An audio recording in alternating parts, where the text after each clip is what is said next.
থত এতিয়া শিৱসাগৰবাসীক লজ্জিত কৰিছে বিধায়ক অখিল গগৈয়ে। এই মন্তব্য কৰিছে এতিয়া প্ৰথমবাৰৰ বাবে ৰাজ্যিক বিজেপি সভাপতি দিলীপ শইকীয়াই। শিৱসাগৰৰ বিধায়ক অখিল গগৈক এতিয়া উভতি ধৰিছে এনেদৰে দিলীপ শইকীয়াই। দিলীপ শইকীয়াই কৈছে যিটো সময়ত ২৭ৰ পৰা ২৮ গৰাকী ব্যক্তি নিৰীহ ব্যক্তি ইতিমধ্যে প্ৰাণ হেৰুৱাইছে, সেই সময়ত কিন্তু এনেধৰণৰ ৰাজনীতি কেতিয়াও গ্ৰহণযোগ্য নহয়। এই ৰাজনীতি কেৱল গ্ৰহণযোগ্যতাই নোহোৱাই নহয়, এই ৰাজনীতি ঘৃণনীয়। এনেদৰে মন্তব্য কৰিছে ৰাজ্যিক বিজেপিৰ সভাপতি দিলীপ শইকীয়াই বিধায়ক অখিল গগৈক উদ্দেশ্যি। এই মুহূৰ্তত সবিশেষ ল'বৰ কাৰণে চেষ্টা কৰিছোঁ। এইবাৰ অখিল গগৈক উভতি ধৰিলে ৰাজ্যিক বিজেপিৰ সভাপতি দিলীপ শইকীয়াই। এই সময়ত অখিল গগৈৰ এনে ৰাজনীতি গ্ৰহণযোগ্য নহয়। এই সময়ত অখিল গগৈৰ এনে ৰাজনীতি গ্ৰহণযোগ্য নহয়। কেৱল শাসনৰ স্বাৰ্থত এটা MLA জয়ী কৰোৱাৰ স্বাৰ্থত শিৱসাগৰবাসীক লজ্জিত কৰিছে এতিয়া বিধায়ক অখিল গগৈয়ে। ৰংপুৰ হওক শিৱসাগৰ হওক সকলো লোকে এতিয়া লজ্জিত হৈছে। বিধায়ক অখিল গগৈৰ মন্তব্যত এতিয়া লজ্জা অনুভৱ কৰিছে শিৱসাগৰবাসীয়ে। অখিল গগৈৰ মন্তব্যৰ ওপৰত ঘৃণা উপজিছে। এই মন্তব্য ৰাজ্যিক বিজেপিৰ সভাপতি দিলীপ শইকীয়াৰ। ক্ষমা খুজিলেও অখিলৰ মনত এইবিলাক থাকিয়েই যাব। ক্ষমা খুজিলেও অখিলৰ অন্তৰত মনত এইবিলাক বাক্য বা এনেধৰণৰ কথা বাৰ্তা থাকিয়েই যাব। এনেদৰে পুনৰবাৰ অখিল গগৈক কটাক্ষ কৰিলে ৰাজ্যিক বিজেপিৰ সভাপতি দিলীপ শইকীয়াই। এই সময়ত অখিল গগৈৰ এনে ৰাজনীতি গ্ৰহণযোগ্য নহয় বুলিও মন্তব্য কৰিলে ৰাজ্যিক বিজেপিৰ সভাপতি দিলীপ শইকীয়াই। কি কৈছিলে ৰাজ্যিক বিজেপিৰ সভাপতি দিলীপ শইকীয়াই শুনো আহক।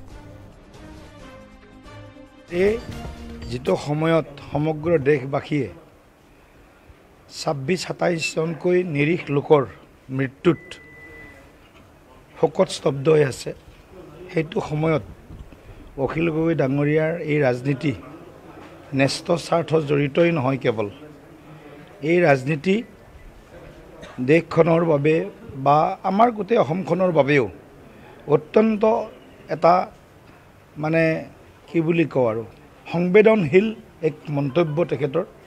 আৰু কেৱল শাসনৰ স্বাৰ্থত, সেৱাৰ স্বাৰ্থত নহয়, শাসনৰ স্বাৰ্থত ক'ৰবাত বৰপেটাত, ধুবুৰীত, ক'ৰবাত গোৱালপাৰাত এটা MLA জিকোৱাৰ স্বাৰ্থত তেখেতৰ যিবিলাক শেহতীয়া কাৰুকাৰ্য, সেই কাৰুকাৰ্যই শিৱসাগৰবাসীক লজ্জিত কৰিছে।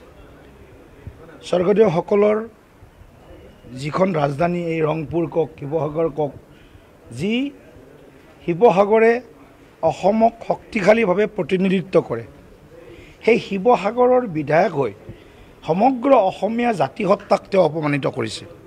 ১৭ বাৰ মোগলক পৰাস্ত কৰা অসমীয়া জাতিয়ে আৰু এই জাতিৰ যদি কোনোবা তেওঁ মানে বংশধৰ বুলি তেওঁ নিজকে ক'ব বিচাৰে, সেই জাতিটোক যেতিয়া তেওঁলোকৰ ভোট, তেওঁলোকৰ অন্য দিশ লৈ যি ধৰণৰ মন্তব্য, আচলতে আমি ধিক্কাৰো দিছোঁ আৰু ঘৃণাও লাগিছে অখিল গগৈৰ প্ৰতি।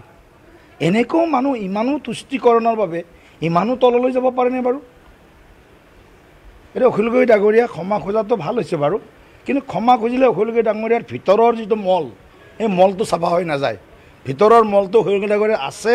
হয়তো অসমখনক আৰু দ্বিখণ্ডিত কৰি বা অসমখনক তেখেতসকলে লগ লাগি এই যিটো সোণাৰ বাংলাৰ কথা চলি আছে বা অন্য এখন পাকিস্তান বনোৱাৰ তেওঁলোকৰ যিবিলাক ষড়যন্ত্ৰ আছে, তাত অখিল গগৈ ডাঙৰীয়াহঁতৰ নিচিনা ব্যক্তিৰো হয়তো পাকে প্ৰকাৰে প্ৰত্যক্ষভাৱে নহ'লেও অপ্ৰত্যক্ষভাৱে হয়তো ক'ৰবাত তেওঁলোকৰ মানে মানসিক তেওঁলোকৰ এটা সমৰ্থন আছে।